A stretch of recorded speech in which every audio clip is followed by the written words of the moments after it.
সুপ্রিয় শিক্ষার্থী, শুভ সকাল। আমরা অর্থনীতি প্রথম পত্রের গত ক্লাসে স্থিতিস্থাপকতা নিয়ে আলোচনা করেছিলাম। সেখানে আমরা আলোচনা করেছিলাম যে স্থিতিস্থাপকতা কি এবং চাহিদার স্থিতিস্থাপকতা কি। একই সাথে চাহিদার স্থিতিস্থাপকতার যে প্রকারভেদ তিনটা, চাহিদার দাম স্থিতিস্থাপকতা, চাহিদার আয় স্থিতিস্থাপকতা, চাহিদার আর স্থিতিস্থাপকতা, সেখানে আমরা শুধুমাত্র একটি নিয়ে আলোচনা করেছিলাম, চাহিদার দাম স্থিতিস্থাপকতা। আবারও একটু রিপিট করি, সেটা হচ্ছে যে স্থিতিস্থাপকতা হচ্ছে যে কোনো অপেক্ষকে স্বাধীন চলকের পরিবর্তনের ফলে অধীন চলকের যে পরিবর্তন হয় তার অনুপাত হচ্ছে স্থিতিস্থাপকতা। চাহিদার স্থিতিস্থাপকতা কি? যে চাহিদার শতাংশিক পরিবর্তনের ফলে বা দামের শতাংশিক পরিবর্তনের ফলে চাহিদার পরিমাণের যে শতাংশিক পরিবর্তন হয় তার অনুপাত ছিল চাহিদার স্থিতিস্থাপকতা। আর চাহিদার দাম স্থিতিস্থাপকতা কি ছিল? যে কোনো দ্রব্যের দামের শতাংশিক পরিবর্তনের ফলে চাহিদার পরিমাণের যে শতাংশিক পরিবর্তন হয় তার অনুপাত ছিল চাহিদার দাম স্থিতিস্থাপকতা। অর্থাৎ চাহিদার দাম স্থিতিস্থাপকতা এবং চাহিদার স্থিতিস্থাপকতা দুটা একই জিনিস ছিল এবং দুটা সূত্র একই। এবং আমরা আরো দেখেছি যে একটা উদাহরণ থেকে কিভাবে চাহিদার দাম স্থিতিস্থাপকতা নির্ণয় করা যায়। তো আজকে আমরা দ্বিতীয়টা নিয়ে আলোচনা করব, চাহিদার আয় স্থিতিস্থাপকতা।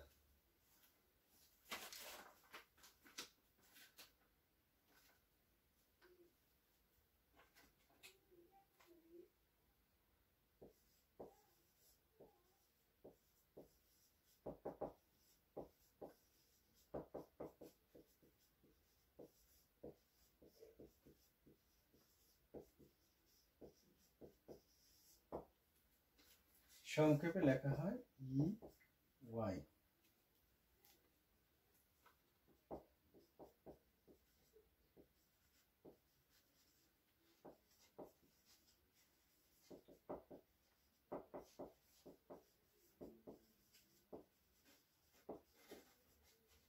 ইনকাম ইলাস্টিসিটি অফ ডিমান্ড, চাহিদার আয় স্থিতিস্থাপকতা বলে।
আয় স্থিতিস্থাপকতা হচ্ছে যে ভোক্তার বা ক্রেতার আয়ের শতাংশিক পরিবর্তনের ফলে চাহিদার পরিমাণের যে শতাংশিক পরিবর্তন হয় তার অনুপাত হচ্ছে আয় স্থিতিস্থাপকতা।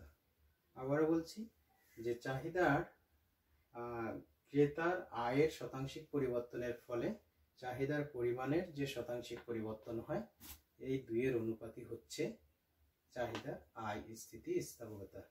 একটি বিষয় লক্ষণীয়, সেটা হচ্ছে আমরা যখন চাহিদার দাম স্থিতিস্থাপকতার সংজ্ঞা বলেছি তখন বলেছি দামের শতাংশিক পরিবর্তনের ফলে চাহিদার পরিমাণের যে শতাংশিক পরিবর্তন হয় তার অনুপাত। ঠিক একইভাবে শুধু দামের জায়গায় এখানে আয়টা বসেছে, অর্থাৎ আয়ের শতাংশিক পরিবর্তনের ফলে চাহিদার পরিমাণের যে শতাংশিক পরিবর্তন হবে এই দুইয়ের অনুপাতই হচ্ছে চাহিদার আয় স্থিতিস্থাপকতা। এখন আমরা দেখব চাহিদার আই স্থিতিস্থাপকতার সূত্রটা কিভাবে লিখতে পারি।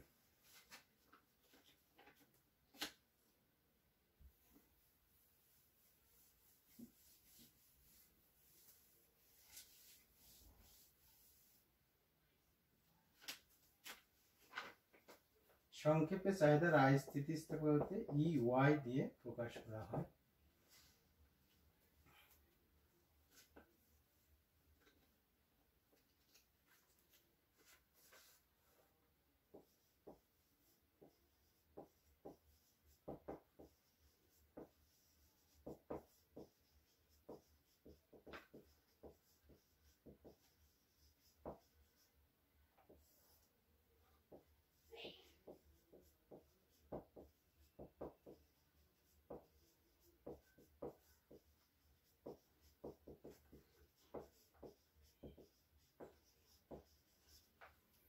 এটাকে আমরা আগের মতোই লিখতে পারি। চাহিদার শতাংশিক পরিবর্তনকে আমরা লিখতে পারি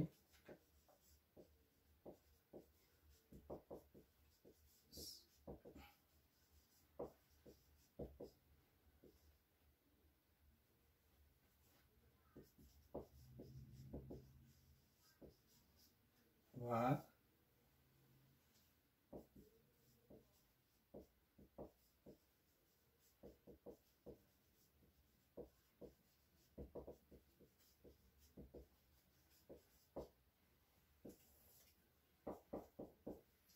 চাহিদার শতাংশিক পরিবর্তনকে আমরা এভাবে লিখতে পারি চাহিদার পরিমাণের পরিবর্তন ভাগ প্রাথমিক চাহিদা পরিমাণ। এখন আয়ের শতাংশিক পরিবর্তনকে আমরা লিখতে পারি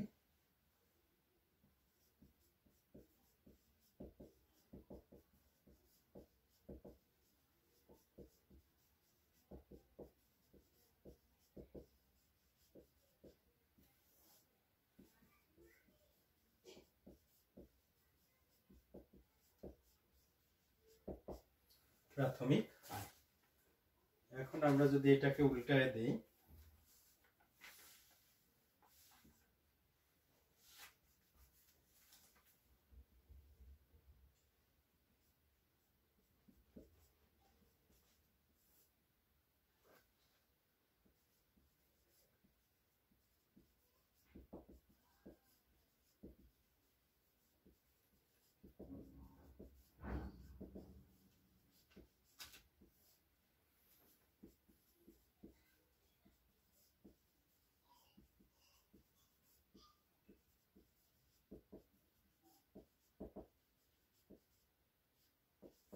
যখনই আমরা গুণ দিয়ে উল্টে তখন প্রাথমিক আয়টা উপরে চলে যাবে,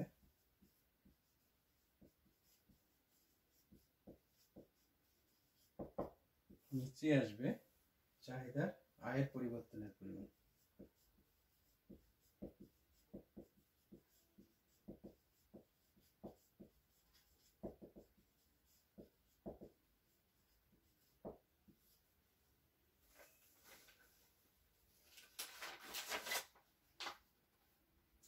তাহলে আবারও বলছি যে চাহিদার শতাংশিক পরিবর্তনকে আমরা এভাবে লিখতে পারি চাহিদার পরিমাণের পরিবর্তন ভাগ প্রাথমিক চাহিদার পরিমাণ। আয়ের শতাংশিক পরিবর্তনকে আমরা লিখতে পারি আয়ের পরিবর্তনের পরিমাণ ভাগ প্রাথমিক আয়। এখন যদি এটাকে আমরা উল্টাই দিই তাহলে প্রথম দুইটা ঠিক থাকবে, চাহিদার পরিমাণের পরিবর্তন ভাগ প্রাথমিক চাহিদার পরিমাণ গুণ এই প্রাথমিক আয়টা উপরে চলে যাবে আর এটা নিচে চলে আসবে আয়ের পরিবর্তনের পরিমাণ। এখন এইটাকে যদি আমরা এভাবে চিহ্নিত করি, চাহিদার পরিমাণের পরিবর্তন হচ্ছে ডেল্টা কিউ, যেটা আমরা আগেও দিয়েছি। প্রাথমিক চাহিদা হচ্ছে কিউ, প্রাথমিক আয় হচ্ছে ওয়াই, আর আয়ের পরিবর্তনের পরিমাণ হচ্ছে ডেল্টা ওয়াই। তাহলে কি হলো যে আমরা ঠিক আগের মতোই চাহিদার পরিমাণের পরিবর্তনকে ডেল্টা কিউ আর প্রাথমিক চাহিদার পরিমাণ হচ্ছে শুধু কিউ, প্রাথমিক আয় হচ্ছে ওয়াই, যেহেতু আমরা এখানে আই কে ওয়াই দ্বারা চিহ্নিত করেছি, আর আয়ের পরিবর্তনের পরিমাণ হচ্ছে ডেল্টা ওয়াই। এখন আমরা সূত্র লিখলে এভাবে পাবো ই ওয়াই সমান সমান ডেল্টা কিউ ভাগ কিউ সমান সমান ওয়াই ভাগ ডেল্টা ওয়াই। এখন এটাকে যদি আমরা একটু চেঞ্জ করে লিখি, এখানে সমান সমান এখানে গুণ ডেল্টা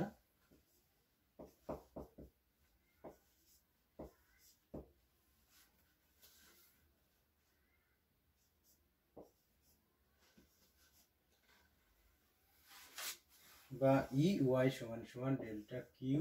এই ডেল্টা ওয়াই কে আমরা এই পাশে নিয়ে আসবো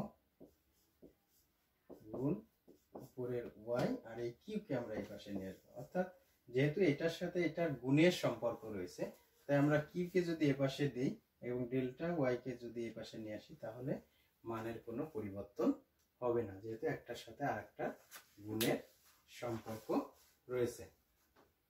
তাহলে এইভাবে আমরা কি করতে পারি, তাহলে চাহিদার আয় স্থিতিস্থাপকতার সূত্র বের করতে পারি। এখন যেটা লক্ষণীয় সেটা হচ্ছে শুধুমাত্র এখানে ছিল, আমরা দেখেছি কি যে ইলাস্টিসিটি অফ প্রাইসের সূত্র ছিল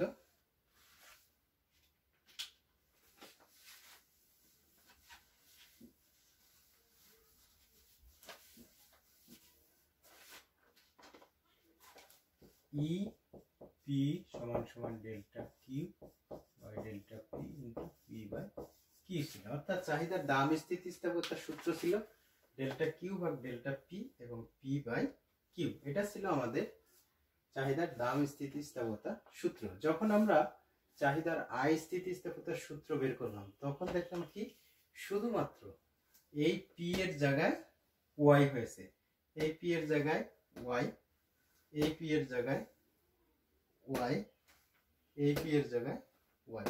অর্থাৎ এখানে যে তিনটা জায়গায় পি রয়েছে, পি পি পি, এখানে শুধু ওয়াই হবে, ওয়াই ওয়াই ওয়াই। তার মানে এখানে ছিল দামের পরিবর্তনের ফলে চাহিদার পরিবর্তন, আর এখানে হয়েছে আয়ের পরিবর্তনের ফলে চাহিদার পরিবর্তন।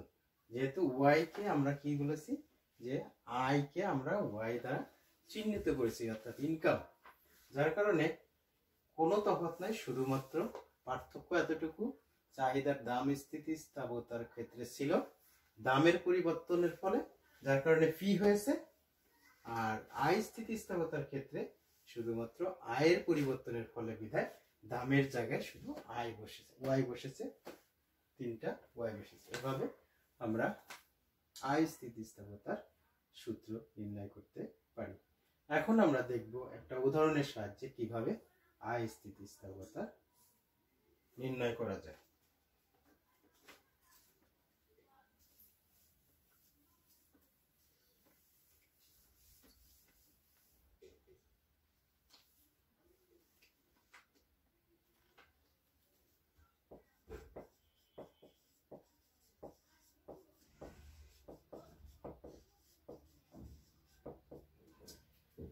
একশো টাকা থেকে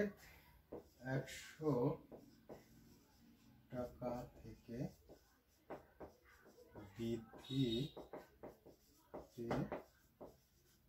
200 টাকা হয়, তবে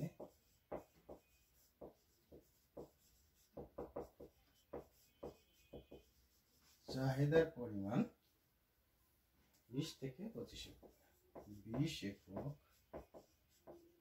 থেকে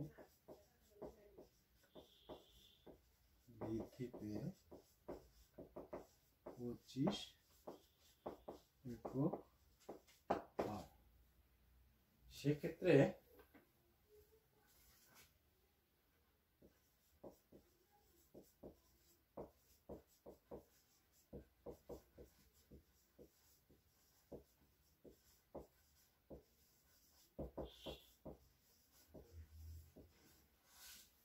ভিত্তিতে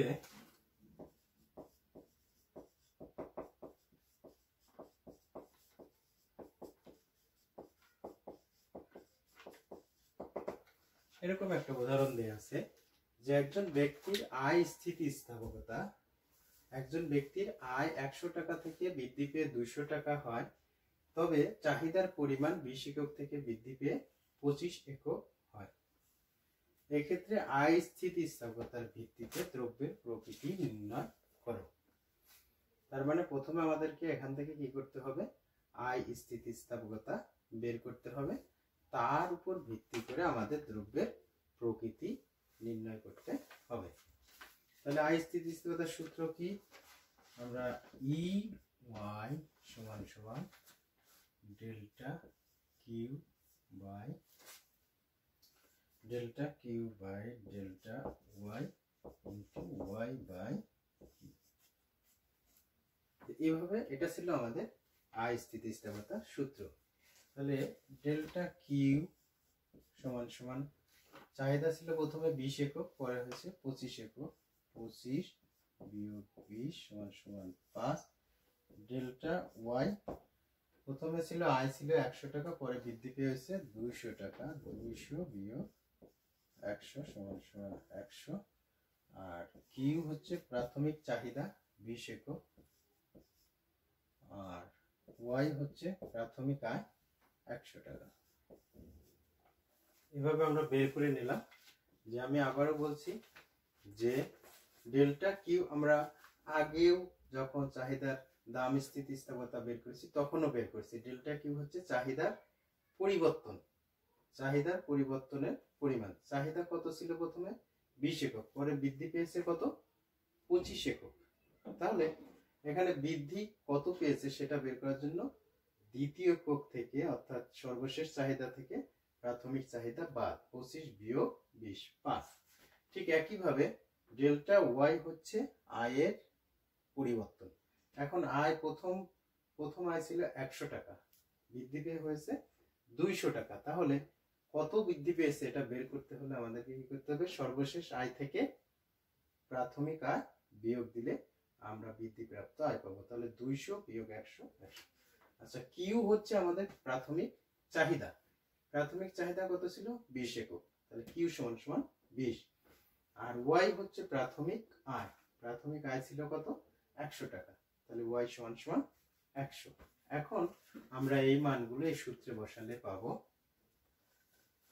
সমান সমান ডেল্টা কিউ সমান পেয়েছি আমরা 5, ডেল্টা ওয়াই সমান পেয়েছি আমরা 100,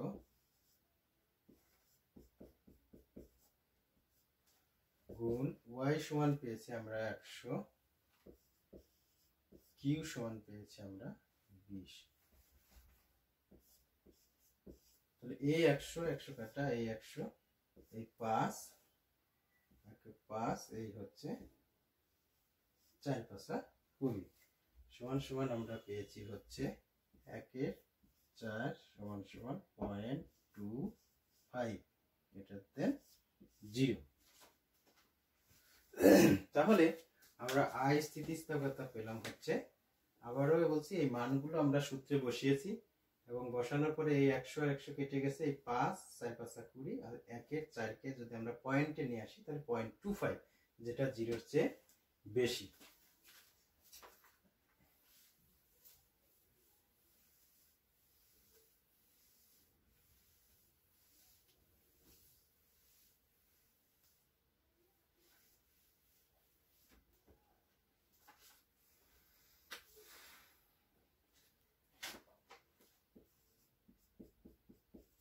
তাহলে এখানে আমরা আয় স্থিতিস্থাপকতা পেয়েছি 0.25, যা 0-র চেয়ে বেশি।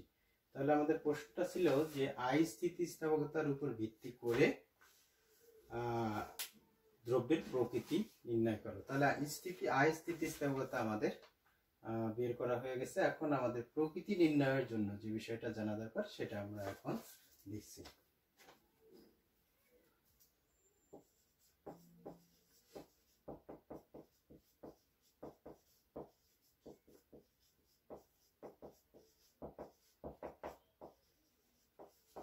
নির্ণয়ের ক্ষেত্রে 1 ই ওয়াই গ্রেটার দেন 0 হলে স্বাভাবিক দ্রব্য, 2 ই ওয়াই লেস দেন 0 হলে নিকৃষ্ট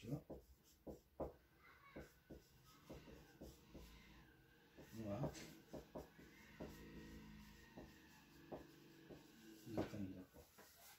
তাহলে দ্রব্যের প্রকৃতি নির্ণয়ের ক্ষেত্রে আমাদেরকে মনে রাখতে হবে যে ই ওয়াই মানে আয় স্থিতিস্থাপকতার মান যদি পজিটিভ হয় অর্থাৎ 0 থেকে বেশি হয় তাহলে দ্রব্যটি হবে স্বাভাবিক দ্রব্য।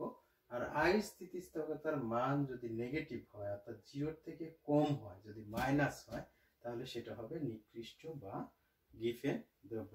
যেহেতু আমাদের এখানে কি আই স্থিতিস্থাপকতার মান কি 0 থেকে বেশি পজিটিভ, অতএব দ্রব্যটি হবে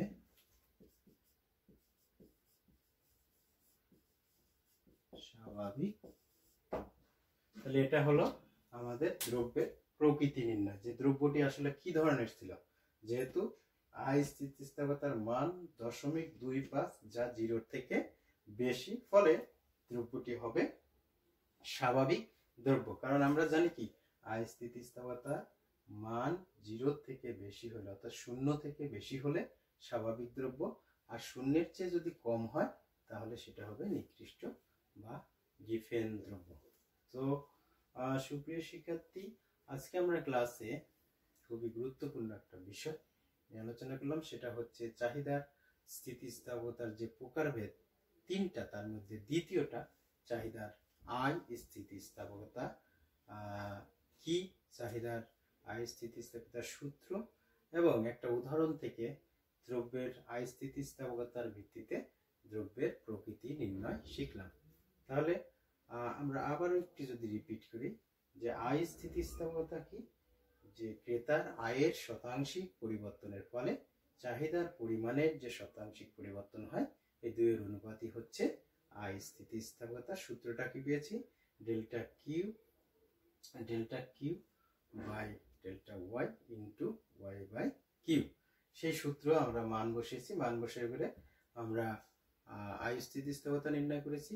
এবং প্রকৃতি নির্ণয়ের ক্ষেত্রে আমরা আরো যে দুইটা জিনিস শিখলাম, সেটা হচ্ছে যে আই স্থিতিস্থাপকতার মান যদি পজিটিভ হয় বা 0 থেকে বেশি হয় বা 0 থেকে বেশি হয় তাহলে দ্রব্যটি হবে স্বাভাবিক দ্রব্য।